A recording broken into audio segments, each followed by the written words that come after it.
Hello, Grandview Grain and Livestock. This is Greg Christensen.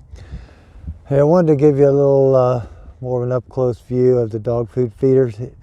Here, we don't feed our dogs every day. Come out here, put dog food out for them. We've got these cage setups with the dog food feeder, the automatic dog food feeder inside the cage. And as you can see, it's got this hole cut into plywood, and we used to just have a hole in that wire cattle panel. So I was afraid the dogs were going to get their feet hung up in it, going in and out. So we started these holes. Many different people have asked me how big is a hole. Honestly, I think they're about 8 inches wide at the widest point there, and about 18 inches tall. And you'll cut that hole and you'll think it's too small, but they can usually get in that unless it's an exceptionally big dog. You might have to go slightly bigger. And you'll put the dog in there. That's how you train him to go in and eat. You can put the dog in there by hand and let him find a way to jump out. And you do that a few times and they'll usually figure it out. And these cattle panels, I think this is one cattle panel we cut into 3 parts, so that's about 5 foot a piece, and we had to get another 5 foot piece off of another panel. Now we put these, I don't know if you can see this, here we stand.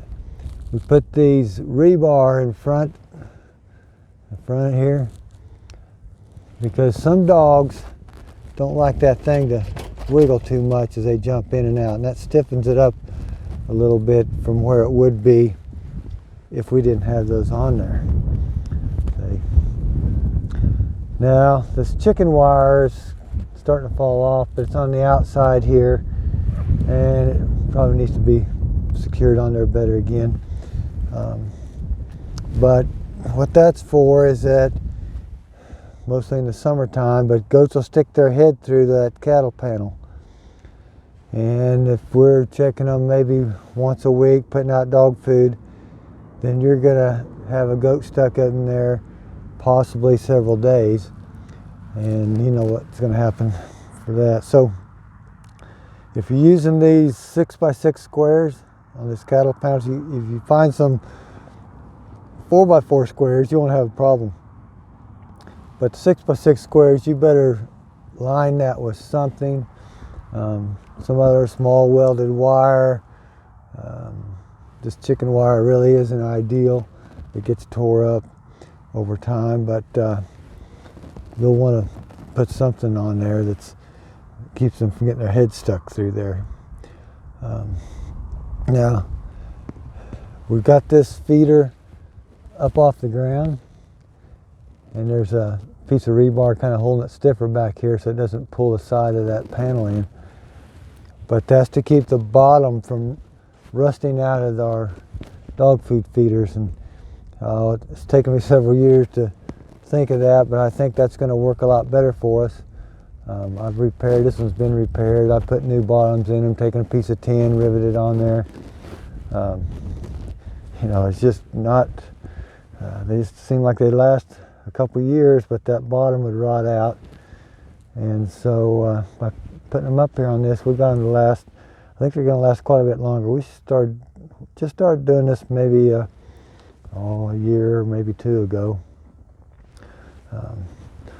So we'll put, that'll hold 50 pounds of dog food. This one's just been filled, and that'll hold two dogs, probably a little more than a week. We try to check them, make sure, you know, just fill them up every week.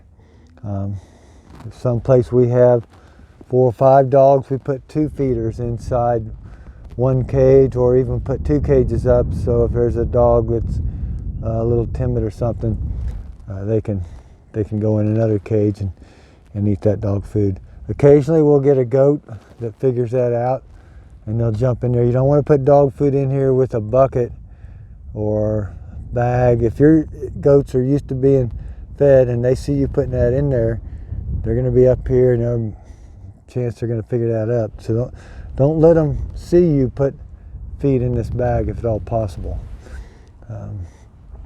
If you're feeding them, feed them away from it, and then come back here and put dog food in this feeder. So this is how we feed our dogs. It's really very economical. It'll hold 1 bag of dog food, and like I said, it'll keep 2 dogs about a week under most circumstances. So this is Greg Christensen at Grandview Grain and Livestock. Just wanted to see this dog food feeder a little up close.